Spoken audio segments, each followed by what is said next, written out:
പത്തരമാറ്റ സീരിയലിൻ്റെ വരാനിരിക്കുന്ന ഒരു അടിപൊളി എപ്പിസോഡാണ് കേട്ടോ പറയുന്നത്. അങ്ങനെ അനിയുടെയും അവന്തികയും കല്യാണ നിശ്ചയത്തിൻ്റെ ആ ഒരു അതേ ദിവസം തന്നെ മുത്തശ്ശൻ അവന്തികയുടെ കള്ളത്തരം പൊളിക്കുകയാണ് കേട്ടോ.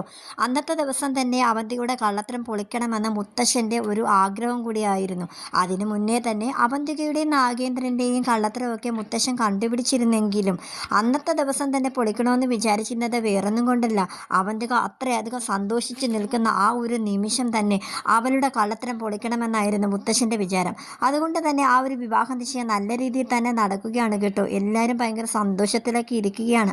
അവന്തികയാണെങ്കിലും മുറിയിൽ നിന്ന് നല്ല ഒരുക്കുവാണ് കേട്ടോ. അവളെ ഒരുക്കാനായിട്ട് ചുറ്റിനും ആൾക്കാരൊക്കെ കൂടി ഇങ്ങനെ നിൽക്കുകയാണ്. മുല്ലപ്പൂവൊക്കെ ഒരുപാട് വെച്ച് നല്ല പൊട്ടൊക്കെ തൊട്ട് ഒരുപാട് ആഭരണങ്ങളൊക്കെ ഇട്ട് അവളിങ്ങനെ അണിഞ്ഞൊരുങ്ങി ഇങ്ങനെ സുന്ദരിയായിട്ട് ഇരിക്കുകയാണ് കേട്ടോ. നല്ല ഒരു മെറൂൺ കളറിലെ സാരിയൊക്കെ കൊടുത്തിട്ട് അവൾ അങ്ങനെ ഇരിക്കുകയാണ്. അപ്പോൾ അപ്പുറത്തുനിന്ന് നമ്മുടെ അനിയുടെ അമ്മ വന്നിട്ട് പറയുന്നുണ്ട് കേട്ടോ, ജാനകി വന്ന് പറയുന്നുണ്ട്, മോളെ ഇതുവരെ തയ്യാറായില്ലേ? ദാ താഴെ എല്ലാവരും നിനക്ക് വേണ്ടിയിട്ട് വെയിറ്റ് ചെയ്ത് നിൽക്കുകയാണ്, അനി വരെ ഒരുങ്ങി തയ്യാറായി നിൽക്കുകയാണ് കേട്ടോ എന്നൊക്കെ ഇങ്ങനെ അവന്തികയോട് പറയാണ്. അമ്മായി ഞാൻ ദാ ഇപ്പോൾ വരാം, എല്ലാം കഴിഞ്ഞു, ഒരു മിനിറ്റ് കൂടി എന്ന് പറഞ്ഞിട്ട് ജാനകി അപ്പോൾ താഴത്തോട്ട് ഇറങ്ങി പോകുന്നുണ്ട്. അങ്ങനെ അവന്തിക ഭയങ്കര ഹാപ്പി ആയിട്ടൊക്കെ ഇങ്ങനെ നിൽക്കുകയാണ്. അങ്ങനെ ഞാനും എൻ്റെ അച്ഛനും ആഗ്രഹിച്ചു നിന്ന ആ ഒരു നിമിഷം ഇപ്പോൾ വന്നെത്തി നിൽക്കുകയാണ്. ഏതാനും നിമിഷങ്ങൾ കൂടി കഴിഞ്ഞാൽ അനിയേട്ടനും ഞാനും തമ്മിലുള്ള എൻഗേജ്മെൻറ്റ് നടക്കും. ഞാൻ ഭയങ്കര ഹാപ്പിയാണല്ലോ ഇപ്പോൾ, എനിക്ക് എന്നെ തന്നെ കണ്ടിട്ട് കൊതിയാവുന്നു, നല്ല സൗന്ദര്യമുണ്ട് ഇപ്പോൾ എന്നെ കാണാനായിട്ട്. അനിയേട്ടൻ എന്നെ കണ്ടു കഴിഞ്ഞാൽ തീർച്ചയായും ഇഷ്ടപ്പെടും ഈ വേഷത്തിൽ. അങ്ങനെയൊക്കെ പറഞ്ഞ് അവളിങ്ങനെ നിൽക്കുകയാണ് കേട്ടോ. എന്നാൽ നേരെ മറിച്ച് അനിയെ കാണുമ്പോഴത്തേക്കും അനി ഭയങ്കര ഡള്ളായിട്ട് ഇങ്ങനെ നിൽക്കുകയാണ്. അറിയാമല്ലോ, അനിയുടെ മനസ്സ് മുഴുവനും നന്ദുവാണ്, നന്ദുവിനോടുള്ള സ്നേഹമാണ്. ഈ എൻഗേജ്മെൻറ്റ് എങ്ങനെയെങ്കിലും മുടങ്ങിയിരുന്നെങ്കിൽ എന്ന് ആഗ്രഹിച്ചിങ്ങനെ നിൽക്കുകയാണ്. എന്നാൽ ഈ നിശ്ചയം ഇന്ന് തന്നെ മുടങ്ങും എന്നുള്ള കാര്യം മുത്തശ്ശന് മാത്രമേ അറിയത്തുള്ളൂ, ബാക്കി ആർക്കും ഒന്നും തന്നെ അറിയില്ല. അനിയാണെങ്കിൽ ഭയങ്കര സങ്കടപ്പെട്ട് ഇങ്ങനെ വരികയാണ് കേട്ടോ. നന്ദുമായിട്ടുള്ള ഇഷ്ടം എല്ലാവർക്കും അറിയാമെങ്കിലും ആരും തങ്ങളുടെ വിവാഹത്തെ പറ്റി ഒന്നും സംസാരിക്കുന്നില്ല. നന്ദുവുമായിട്ടുള്ള വിവാഹമാണ് എനിക്കിഷ്ടമെന്ന് ഞാൻ മുത്തശ്ശനോടും മുത്തശ്ശിയോടും ഒക്കെ പറഞ്ഞിട്ടും അവരാരും അത് അംഗീകരിക്കുന്നില്ല. അവന്തികയുമായിട്ടുള്ള നിശ്ചയം നടത്തിയാലേ പറ്റത്തുള്ളൂ എന്നാണ് മുത്തശ്ശൻ ഇന്നലെ വരെ പറഞ്ഞത്. ഇന്നും അതിലൊരു മാറ്റവുമില്ല. എന്നാൽ തീർച്ചയായും ഇന്ന് ഈ നിശ്ചയം നടക്കും. ഞാൻ എന്ത് ചെയ്യും? അങ്ങനെ ഒരു വലിയൊരു ടെൻഷനിലാണ് കേട്ടോ അനി ഇപ്പോൾ. അങ്ങനെ എല്ലാവരും ആ ഒരു എൻഗേജ്മെൻറ്റ് വീട്ടിൽ വെച്ച് തന്നെയാണ് കേട്ടോ നടത്തുന്നത്. അത് മുത്തശ്ശൻ്റെ തീരുമാനം കൂടിയാണ്. ഈ അനന്തപുരം തറവാട്ടിൽ വെച്ച് തന്നെ ഇവരുടെ എൻഗേജ്മെൻറ്റ് നടത്തിയാൽ മതി എന്നുള്ള കാര്യത്തിൽ അങ്ങനെ എല്ലാവരും വട്ടം കൂടി ഇങ്ങനെ നിൽക്കുകയാണ് കേട്ടോ.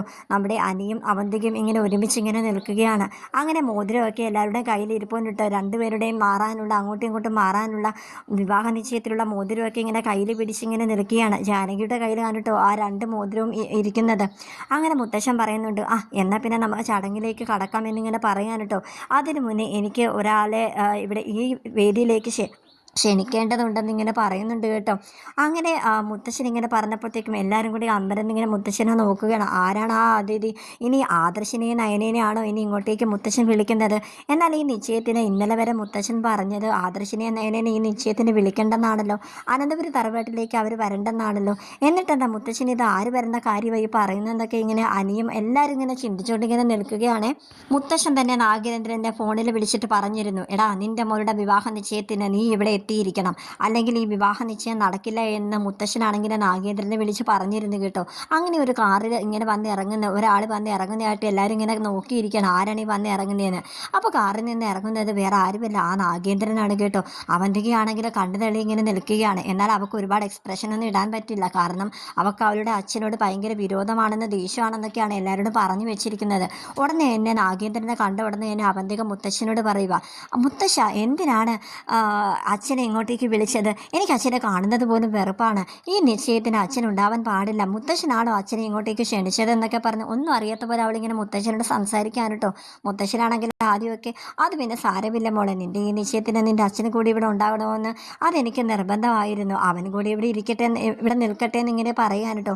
അങ്ങനെ നാഗേന്ദ്രൻ ഇങ്ങനെ നടന്നു വരികയാണ്. പക്ഷേ നാഗേന്ദ്രനോട് മുത്തശ്ശൻ പറഞ്ഞത്, എനിക്കിപ്പോൾ പഴയ രീതിയിലുള്ള ദേഷ്യമൊന്നും നിങ്ങളോടില്ല, അവന്തികയുടെ കല്യാണത്തിന് നിശ്ചയത്തിന് നീയും ഒപ്പം ഉണ്ടാകണം എന്നൊക്കെ പറഞ്ഞു കേട്ടോ നാഗേന്ദ്രൻ്റെ വീട്ടിലേക്ക് വിളിക്കുന്നത്.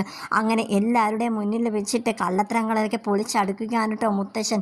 എടാ നീ എന്താ വിചാരിച്ചത്, ഞാൻ നിന്നെ സ്നേഹത്തോടെ ഈ വീട്ടിലേക്ക് വിളിച്ചു ആണെന്നാണോ? ജ്വല്ലറിയുടെ തലപ്പത്തിരിക്കുന്നവൻ നീ തന്നെയാണെന്നും അതൊക്കെ നിൻ്റെ മകൻ അബിക്ക് അറിയാമെന്നുള്ള കാര്യമൊക്കെ എനിക്ക് മനസ്സിലായി. ഞങ്ങളെ തകർക്കാനായിരുന്നില്ല ഇത്രയും നാൾ നീ നോക്കിക്കൊണ്ടിരുന്നത്, അതിന് ചുക്കാൻ പിടിക്കാൻ നിൻ്റെ മകൾ അവന്തികയും ഉണ്ടായിരുന്നു. അവൾ എന്താ വിചാരിച്ചത്, അവളുടെ കള്ളത്തരം ഞങ്ങളാരും കണ്ടുപിടിക്കില്ലെന്നോ? ആര് കണ്ടുപിടിച്ചില്ലെങ്കിലും ഞാൻ കണ്ടുപിടിച്ചു. ഈ വിവാഹ നിശ്ചയം വെറും ഒരു നിശ്ചയം മാത്രമല്ല, ഇതൊരു കള്ളത്തരവാണ്. ഞാൻ എല്ലാവരുടെയും മുന്നിൽ അഭിനയിക്കുകയായിരുന്നു. ഈ നിശ്ചയം ഇവിടെ നടക്കാനൊന്നും പോകുന്നില്ല. ഇത് വെറും ഒരു അണിഞ്ഞൊരുങ്ങൽ മാത്രമാണ്. ഇവളുടെ സന്തോഷം എനിക്ക് കുറച്ചും കൂടി കാണണം. അതിനായിരുന്നു ഞാൻ ഇങ്ങനെയൊക്കെ അഭിനയിച്ചത്. ഒരു പെട്ടെന്നുള്ള പൊട്ടിത്തെറി, അതാണ് അവളുടെ മനസ്സിൽ എന്തോളം ആഴത്തിൽ മുറിവുണ്ടാക്കുമെന്ന് എനിക്കറിയാം. അതുകൊണ്ടാണ് ഞാൻ ഇങ്ങനെയൊക്കെ ക്രിയേറ്റ് ചെയ്തതെന്ന് മുത്തശ്ശൻ ഇങ്ങനെ പറയാനിട്ടോ. അവന്തികയുടെ കണ്ണുകളൊക്കെ നിറഞ്ഞിങ്ങനെ ഒഴുകുന്നുണ്ടായിരുന്നു. എന്നിട്ട് മുത്തശ്ശൻ എന്ന് പറയുന്നുണ്ട്, എടി എൻ്റെ കൊച്ചുമോനെ ഞാൻ ഇനിയും കരയിക്കത്തില്ല. അനുമോനെ നീ വിഷമിക്കണ്ട. നിനക്കിഷ്ടപ്പെട്ട നന്ദുവിനെ കൊണ്ട് തന്നെ നിങ്ങളുടെ കല്യാണം ഞാൻ നടത്തി തരും എന്നൊക്കെ മുത്തശ്ശി ഇങ്ങനെ പറയാനിട്ടോ. അനിയാണെങ്കിൽ സന്തോഷം കൊണ്ട് ഇങ്ങനെ തുള്ളി ചാടുന്നില്ലേ ഉള്ളൂ. അവന് ഭയങ്കര ഹാപ്പി ആയിട്ടാണ് കേട്ടോ അവനിപ്പോൾ നിൽക്കുന്നത്. ഉടനെ തന്നെ മറ്റൊരു കാറ് വന്ന് ഇറങ്ങുന്നുണ്ട്. അവിടെ നമ്മുടെ ആദർശം നയനയായിരുന്നു കേട്ടോ. അങ്ങനെ ആദർശം നേരെ അകത്തോട്ട് വരുന്നുണ്ട്. അങ്ങനെ മുത്തശ്ശൻ പറയുന്നുണ്ട്, മക്കളെ അകത്തോട്ട് കയറി വാ, ഞാനാ പറയുന്നത് കയറി വാ. അങ്ങനെ അവർ രണ്ടുപേരും എല്ലാവരും കൂടെ അവരെ ഇങ്ങനെ നോക്കുകയാണ്. അപ്പോൾ അനി എന്നിട്ട് ആദർശേട്ടനെ കെട്ടിപ്പിടിക്കാൻ കേട്ടോ. ആദർശേട്ട ദാ മുത്തശ്ശൻ ഇപ്പോൾ പറയുന്നുണ്ട് എൻ്റെ നന്ദുവിൻ്റെ വിവാഹം നടത്തി തരാമെന്നൊക്കെ. അവന്തിക അവളൊരു കള്ളിയാണ് ആദർശേട്ടാന്നൊക്കെ ഇങ്ങനെ പറയട്ടെ. എടാ ഞങ്ങൾക്കെല്ലാം അറിയാം, മുത്തശ്ശൻ ഞങ്ങളെ വിളിച്ചിരുന്നു നിൻ്റെ നിശ്ചയത്തിലേക്ക്. പക്ഷേ പറയുമ്പോൾ മാത്രം വന്നാൽ മതി എന്നാണ് പറഞ്ഞത്. ഇവിടെ എന്തൊക്കെയോ മുത്തശ്ശന് ചെയ്യാനുണ്ടെന്ന് പറഞ്ഞു.